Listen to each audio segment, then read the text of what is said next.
Madali ang luto ng dinner. Meron na rin din tayong egg drop soup na niluto dito. Tara at umpisahan na natin. Kailangan natin dito ng 350 grams ng beef.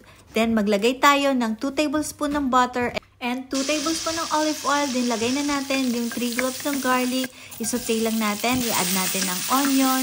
Then sunod na natin ilagay yung ating beef. Isote lang natin ito saglit. Then saka na tayo mag-add ng black pepper. Saka natin isote ng mabuti hanggang sa ganito na ang texture nito. Then mag-add na tayo dito ng 2 tablespoon ng soy sauce.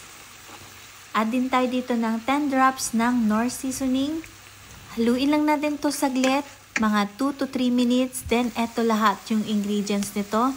Luto na po ito. Then tsaka natin tong hahanguin dahil susunod na natin lutuin yung ating java rice. Ilagay ako dito ng 1 tablespoon ng butter and 1 teaspoon ng turmeric powder. Tsaka na natin ilagay yung 3 cups ng cooked rice. Haluin natin itong mabuti.